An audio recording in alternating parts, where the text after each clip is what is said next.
a espiritualidade, quando a gente passa a ser chamada de anciã dentro de uma comunidade, a gente não aprende, alguém não ensina você. Você tem que ter já o seu dom de ser e através das memórias ancestrais a gente vai aprendendo então como ser uma anciã, né? E eu queria dizer, né, que um pouco antes de começar a espiritualidade, eu queria dizer que eu já fui assim, desde quando eu nasci, eu já fui uma pessoa assim, que a minha mãe teve a primeira filha e ela faleceu, né? E aí a minha mãe ficou muito triste com meu pai. E aí eles foram na casa de reza, ficaram muito tristes com isso. E aí meu avô que era pajé, né, que diz os o Ipora, os não indígenas, que pajé, chama pajé, mas na época a gente chamava de Nhanderuí, né? E era alguém espiritual. Então, aí para deixar, minha mãe tinha tido um neném, eu tinha tido um neném e faleceu 15 dias depois. Para ela não ficar muito triste, eu vou contar assim por cima, né? E aí, então eles fizeram eu não sei nem como dizer isso. O espírito da minha irmãzinha que se foi, então passaram o espírito dela para minha mãe. Um mês depois, ela engravidou novamente, né? Que sou eu aqui, que eu estou aqui, né? Então, eu já fui assim, tipo, espiritualizada, né? Mas até então, nasci numa aldeia chamada Bananal, lá em Peruíbe, e eu cresci até 7 anos, fui para a cidade, fiz até a quarta série. Depois de ficar um pouco mais velha, aí fui fazer. Fui professora. Em 1970, eu até agradeço, né, o meu parente Ailton Krenak, que eu comecei a liderança na União das Nações Indígenas já em 1979 para 80.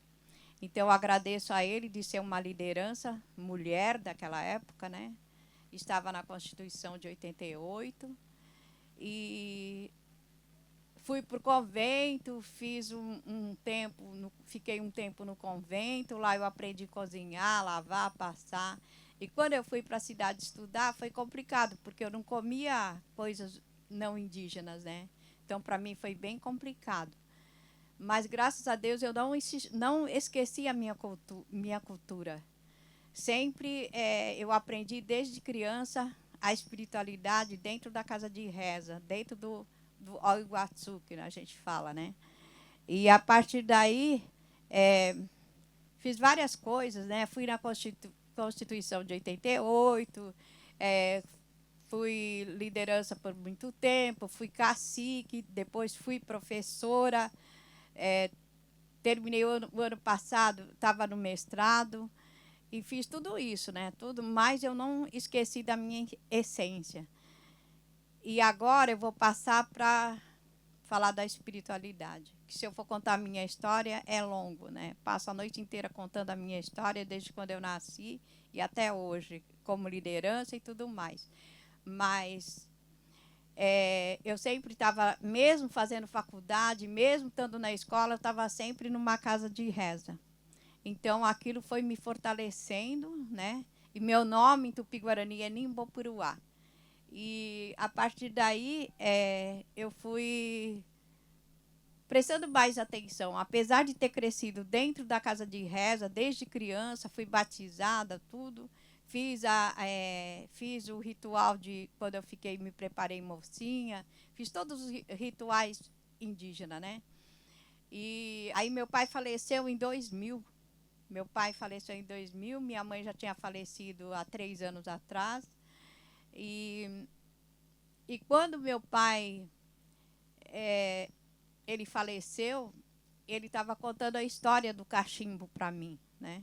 A história do cachimbo, como que eu deveria fazer com o cachimbo, o que que eu tinha que fazer, porque apesar dele ter tido 7 filhos homens e 2 mulheres, que era eu e a minha irmã.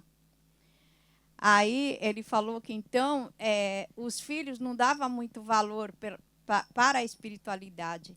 Então eu seria a única herdeira da espiritualidade. Então ele estava explicando sobre o cachimbo para mim, o que que eu devia fazer com o cachimbo. Até então eu não fumava cigarro, não fumava cachimbo, nada.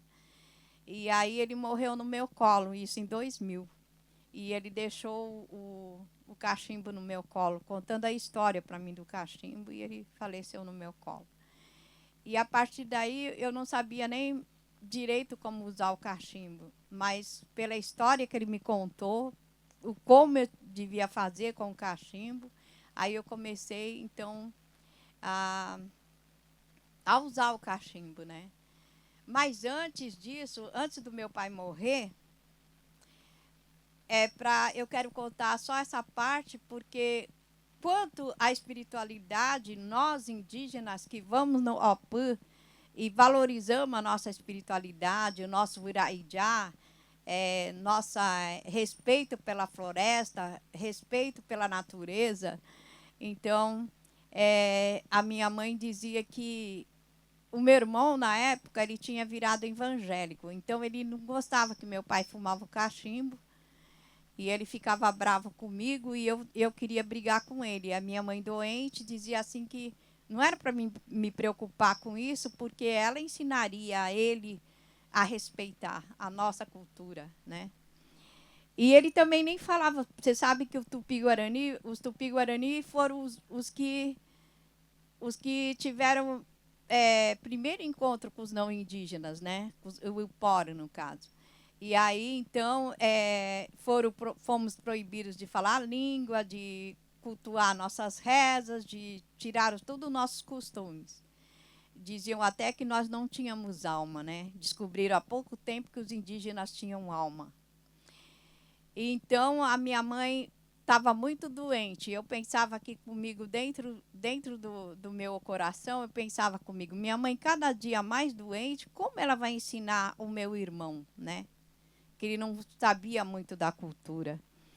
E eu quero contar essa história para dizer que essa história não, que eu vivi, estava lá junto, né? Para vocês é história, para mim é real, né? Então a minha mãe, ela no dia que ela faleceu, o meu irmão estava lá com os pastores. E no momento que ela faleceu, que a gente tem um ritual de passagem de morte, né? A gente fazemos um ritual. E ele não falava nem a língua. E quando minha mãe, 5 para meia-noite, ela parou de respirar.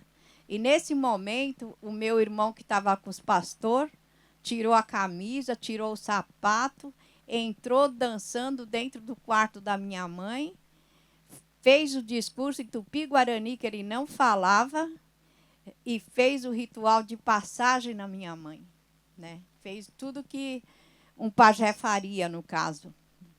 E aí foi muito bom, porque a lição serviu para mim e serviu para ele e para mim também, né? Para a gente respeitar.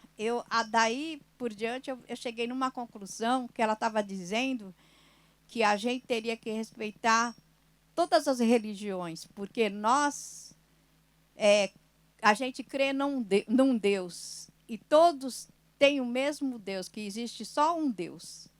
Então, todos que crê em Deus, então a gente teria que estar respeitando, não sem discriminar o candomblé, a umbanda, o católico, os evangélicos e tudo mais. Então eu aprendi isso com ela. Depois de 3 anos, meu pai faleceu como em 2000, né? E Quando eu tinha uns 20 anos, agora eu vou falar sobre o sonho, que eu acredito muito em sonhos espiritualmente. Briguei muito com os meus professores quando eles falavam dos sonhos. Então, na faculdade, eu briguei muito com os professores por causa disso. Porque tudo que acontece na minha vida até hoje é através dos sonhos. Só que a gente tem que saber definir os sonhos, né? Então, em 2000, eu fui para a aldeia Piaçaguera, onde eu fiz, como é que fala? Como é que fala, Cris? Resgatou, não. Fiz a retomada, né? A retomada de uma aldeia antiga, né? Onde meus antepassados passaram por lá. Então, quando eu tinha 20 anos, tive um sonho. Que o meu bisavô, que quando eu tinha 9 anos, ele faleceu. E eu não conhecia ele muito, né? Mas vi ele algumas vezes. E ele me buscava dentro de uma carruagem e mostrava por cima do mar, né? Saiu comigo por cima do mar, rezando comigo e falando para mim, né? Que ele estava mostrando como que era a nossa cultura. O que ele representava, a nossa cultura. Então, esse dia, essa noite, aliás, que eu fui com ele nesse carro, isso foi um sonho, gente. Aí eu andei pelo mar. Aí ele cantou uma reza para mim e disse para mim assim. E todo o tempo que eu andei em cima do mar, dentro daquela carruagem que eu estava com ele, então ele rezava uma reza. A reza dizia assim: Hey, ei, ei, ei, ei, hi, ei, ei, hi, ei, ei, ei, hi, ei, ei, hi, ei, ei. E assim ele cantando essa reza, ele disse para mim: sempre quando você estiver em apuros, precisando de mim, você canta essa reza que eu estarei junto com você. E a partir daí, naquela época eu tinha 20 anos, então eu não liguei muito. Passei uns 3 dias chorando, tudo, mas aí meu pai também era pajé, né? Aí ele fez a cura, né? Deixou que eu esquecesse um pouco isso. Aí passou todo esse tempo. Aí, em 2000, meu pai faleceu em 2000. Logo depois que ele faleceu, eu fiz a retomada na aldeia Piaçaguera, que era muito antigo, que é na beira do mar, né? Mas até então não lembrava de nada. Aí eu comecei a morar lá na aldeia Piaçaguera. Aí começou a vir mais gente, começaram a fazer outras comunidades por perto, para estar retomando mesmo a terra. Aí eu fui convidada numa casinha recente que eles fizeram para fazer o ritual, né? Era um Opã, era um Oiguatu, onde eles iam fazer o ritual. Então eu fui convidada para ir lá. E eu nem estava muito afim de ir, aí fui. Fui lá, aí todo mundo estava rezando e eu estava lá no cantinho sentada lá. Aí, do nada, eu levantei do meu lugar, fui no altar, né? E eu vi, assim, meu avô sentado, perto do altar. E aí, quando eu vi, eu já estava rezando a reza dele. Aí, depois que passou isso, aí que veio na minha cabeça, eu lembrei que era a reza dele. Então, eu estava no lugar certo, aonde ele tinha me deixado, que era perto do mar. Então, até naquela época, eu não morava perto do mar, né? Então, aí foi através do sonho isso. E quando eu fiz a retomada na aldeia Piaçaguera, em 2000, então, estavam lá, acho que mais 60 famílias que fez a retomada comigo. Nós estávamos lá. 15 dias depois que eu tinha feito a retomada, tinha vários indígenas. Tinha lá da aldeia do Papá, tinha da aldeia lá do Rio Branco, que é por perto, tinha da aldeia do Itaoca, que estava ajudando a gente a fazer a retomada. E aí eu fui nomeada cacique lá. Então, eu fui cacique nomeada por várias comunidades. Aí, fui cacique. E quando eu me nomearam como cacique, eu fiquei pensando. Lá tinha muito peão, muitos cangaceiros, muitos baderneiros lá que punham fogo nas casas e tudo mais. Eu pensei comigo, eu como mulher, como eu vou agir, né? Como eu vou agir aqui com essas pessoas? Aí eu falei para eles, como eu, mulher, ser cacique, o que eu vou fazer, né? Os homens trabalhando, como é que eu vou estar ajudando os homens, né? Lá trabalhando e defendendo eles de alguma coisa que vai acontecer. E eu tenho muito medo. E aí, quando eu tive um sonho com meu pai, que alguém, uma senhora não indígena, chegou com uma caixa para mim. Eu estava muito preocupada, fui à noite dormir, os homens trabalhando lá, fazendo nossas casinhas, e eu estava muito triste com isso, perguntando como eu faria se caso acontecesse alguma coisa com os guerreiros, com os tchondaros que estavam lá fazendo as barracas, as casinhas para nós, né? E aí eu tive um sonho que essa mulher chegava e falava assim, onde está a Catarina? Aí a minha tia me apresentou, falou, a Catarina está aqui. Aí ela falou, não, é que eu trouxe um presente para ela. Aí ele trouxe dentro de uma caixinha toda assim enrolada de papel de presente mesmo, assim, de juruá mesmo, de uipora, né? Aí eu falei, mas o que tem dentro dessa caixa? Ela falou assim para mim, olha, o seu pai, quando ele morreu, ele deixou essa caixa, que no dia que você precisasse dessa caixa, era para você, para me entregar. E agora chegou o momento de eu entregar essa caixa para você. E aí ela falou para mim, abre. Aí eu comecei a abrir a caixa. Aí quando eu abri a caixa, era um revólver dentro da caixa. Aí eu falei assim, mas o que eu vou fazer com um revólver? Com um revólver? Meu pai me dá esse revólver, eu não sei nem usar isso.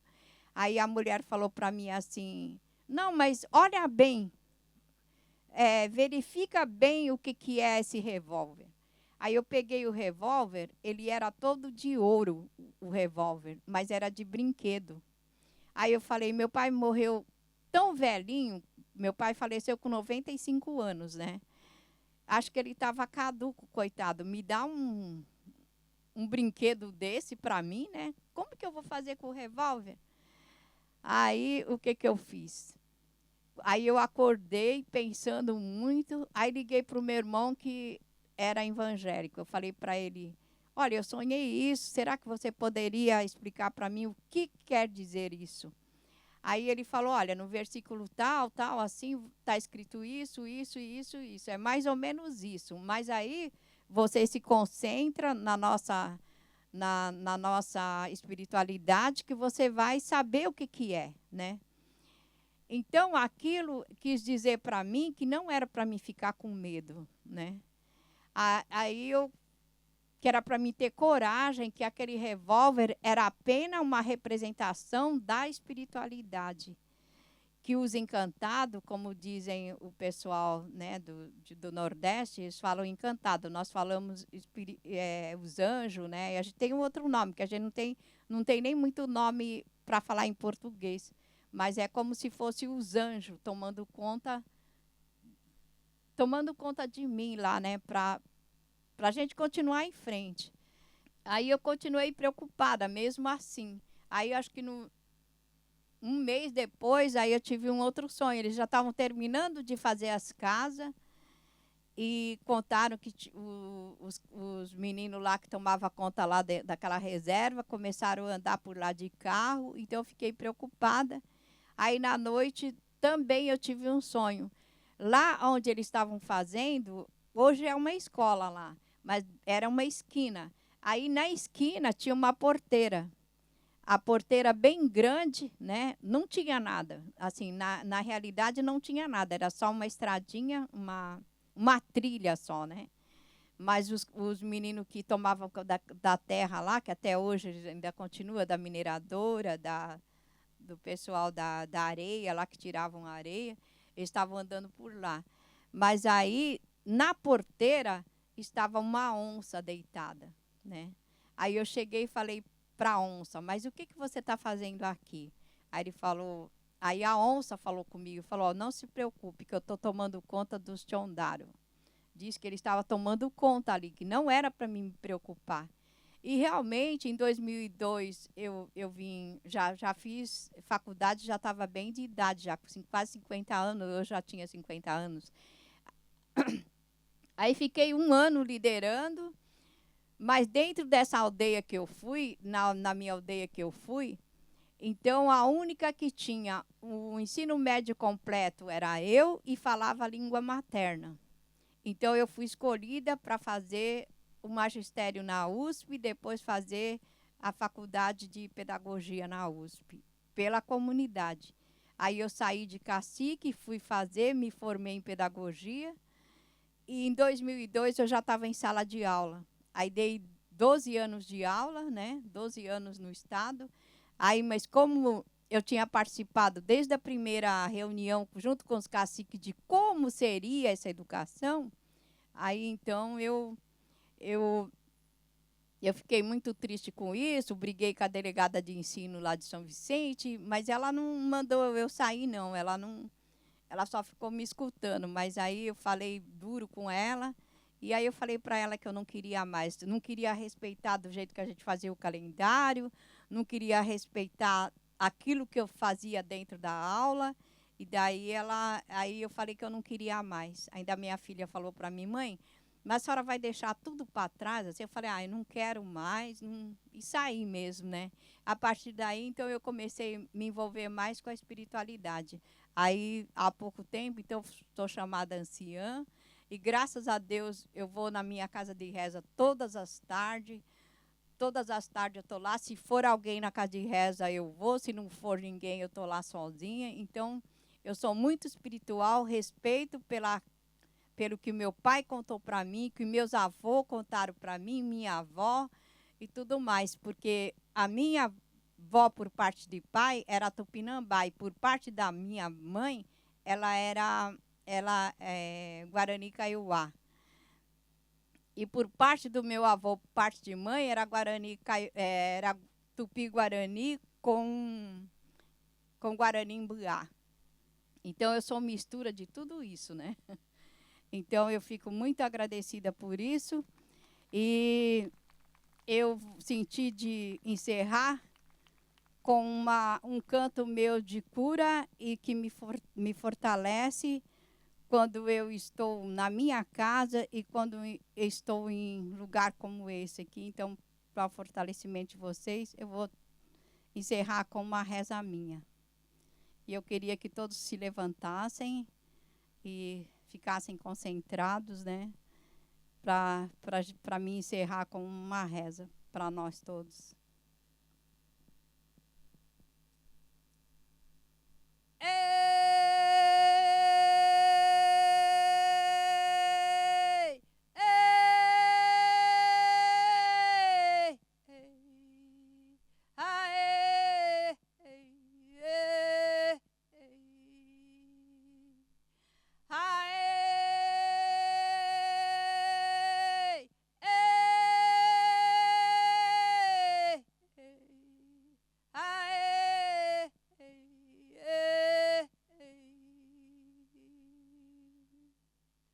Yaderu, Haive Itu, Panquero, Pamé, Oerá, Oku, Ore Mambarate Catu, Ore Pamé.